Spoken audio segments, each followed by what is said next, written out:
दोस्तों, आपने टाइटैनिक जहाज और उसके डूबने की कहानी तो सुनी ही होगी, जो इतिहास की सबसे बड़ी घटनाओं में से एक है।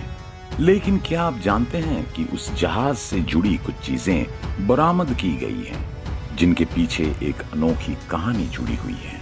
और आज की इस वीडियो में हम आपको टाइटैनिक जहाज से रिकवर की गई 9 ऐसी चीजों के बारे में बताएंगे, जिनको जानकर आप उनके पीछे की कहानी सुनकर आप वाकई में हैरान हो जाएंगे और वीडियो के आखिरी तक आपकी आंखें जरूर नम हो जाएंगी। तो चलिए इस वीडियो को शुरू करते हैं।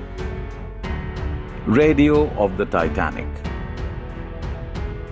दोस्तों, आपकी जानकारी के लिए सबसे पहले चलिए हम इस बात को क्लियर कर दें कि इस इंस्ट्रूमेंट को अभी तक इस जहाज से निकाला नहीं गया है और आज भी इस बात को लेकर डिबेट चल रही है कि क्या उस जहाज के रेडियो को जहाज से बाहर निकाला जाना चाहिए या नहीं। जी हां, साल 1912 को इस रेडियो को मार्कोनी वायरलेस टेलीग्राफ मशीन के नाम से जाना जाता था और यही वो रेडियो था जिसने आपस के सभी जहाज को मदद के लिए गुहार लगाई थी, जिसके चलते करीब 700 लोगों की जान बचाई गई थी। लेकिन जो मरे उनमें से ज्यादातर लोगों के शव बरामद नहीं हुए हैं। इसलिए ये रेडियो भी आज तक निकाला नहीं गया, क्योंकि वैज्ञानिकों को डर है कि अगर उन्होंने इस रेडियो को निकलने के लिए वहां थोड़ी बहुत भी खुदाई की तो शायद हो सकता है कि वहां मरे हुए लोगों के अवशेष मौजूद हो और इस रेडियो को निकलने के चक्कर में कहीं वो खराब ना हो जाए। जबकि कुछ लोग ये भी मानते हैं कि आज उस जगह इंसान के कोई अवशेष मौजूद नहीं होंगे, इसलिए हमें ये रेडियो बाहर निकाल लेना चाहिए। लेकिन इस रेडियो को बाहर निकालने के लिए जहाज के आधे हिस्से को पूरी तरह से काटना पड़ेगा। इसलिए आज भी ये डिबेट चल रही है कि इस रेडियो को बाहर निकालें या नहीं। इस बात में कोई शक नहीं कि टाइटैनिक जैसे इतने बड़े जहाज का रेडियो बहुत ही कीमती है।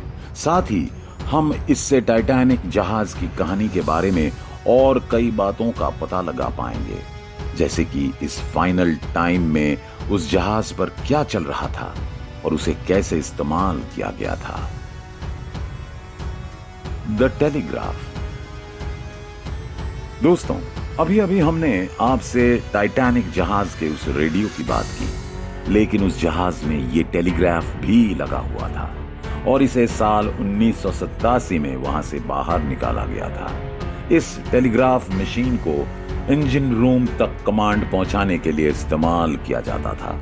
इसे हम उस जमाने का वॉकी टॉकी भी कह सकते हैं, क्योंकि इसे उस जहाज पर मौजूद स्टाफ के द्वारा आवाज को इधर उधर भेजने के लिए इस्तेमाल किया जाता था। और यकीन मानिए, इसी मशीन के द्वारा सबसे पहली बार शिप क्रू मेंबर्स द्वारा आइसबर्ग को देखे जाने का मैसेज भी भेजा गया था। लेकिन बदकिस्मती से ये सभी कमांड समय पर नहीं पहुंच पाए। इस मैसेज को भेजने के सिर्फ 37 सेकंड बाद ही टाइटैनिक जहाज जाकर आइसबर्ग से टकरा गया था और फिर आगे जो हुआ वो हर किसी को पता है। ये टेलीग्राफ टाइटैनिक के सामानों के ऑक्शन में भी शामिल किया गया था।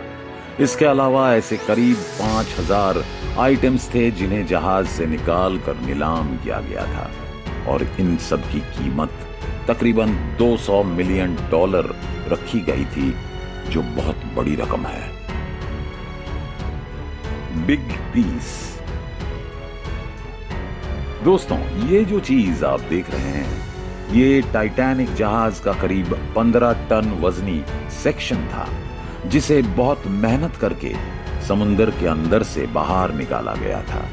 ये सभी को पता है कि साल 1985 तक टाइटैनिक का मलबा भी हमें नहीं मिला था, लेकिन रॉबर्ट बेलर्ड नाम का एक आदमी जब इसी इलाके में अपनी अंडर वाटर रिसर्च कर रहा था, तभी उसे ये टुकड़ा जहाज से काफी दूर पड़ा हुआ मिला।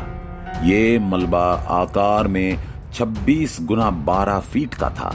वैसे आपके मन में ये ख्याल आ रहा होगा कि ये है क्या, तो हम आपको बता दें कि ये टाइटैनिक जहाज की सबसे मेन सपोर्ट लेयर थी, जिससे कई सपोर्टिंग विंग्स भी जुड़े हुए थे और शायद टक्कर लगते ही ये टूटकर गिर गया होगा। खैर, ये चीज भी हमें ये दिखाती है कि जहाज उस समय कितनी अधिक स्पीड में होगा और उसकी कितनी भयानक टक्कर उस समय आइसबर्ग से हुई होगी कि ये 15 टन वजनी लोहे का टुकड़ा भी उसे नहीं झेल पाया। जैक। दोस्तों, हमने अभी तक आपको वो सारी चीजें दिखाई जो कभी ना कभी टाइटैनिक जहाज से रिकवर की गई थी, लेकिन अब हम आपको जैक और रोज की कहानी बताएंगे, जिनका नाम आपने जरूर सुना होगा। जी हां, आपने बिल्कुल ठीक सुना। हमें ये पता है कि जैक और रोज इस टाइटैनिक पर वो कपल थे जो बहुत मशहूर थे और आज भी पूरी दुनिया रोज को सिर्फ इसलिए बुरा मानती है कि वो जैक को कहीं ना कहीं डूबने से बचा सकती थी, लेकिन उसने उसे नहीं बचाया क्योंकि जिस चीज पर वो बैठी हुई थी उस पर आराम से 2 लोग बैठ सकते थे, लेकिन उसने जैक को ऊपर आने के लिए फोर्स नहीं किया और उसे बैठने के लिए जगह भी नहीं दिया। खैर, हाइपोथर्मिया की वजह से जैक की वहीं पर मृत्यु हो गई। हालांकि उसके बॉडी को वहां से तुरंत बाहर निकाल दिया गया था और उसे उसी समय launch cemetery, Halifax, Nova Scotia नाम के इलाके में दफना दिया गया था। जी हां, अभी जो कब्र आप अपने स्क्रीन पर देख रहे हैं, ये उसी असली जैक की है जो उस समय टाइटैनिक पर रोज के साथ सवार था। वैसे दोस्तों, आपको क्या लगता है, क्या सच में रोज ने गलत किया या फिर जैक ने अपने प्यार को बचाकर सही किया? इस पर आपके जो विचार हैं कमेंट बॉक्स में जरूर बताएं। साथ ही वीडियो अच्छी लगी हो तो इसे लाइक करें और ऐसे ही इंफॉर्मेटिव वीडियो देखने के लिए हमारे इस चैनल को सब्सक्राइब जरूर करें। धन्यवाद।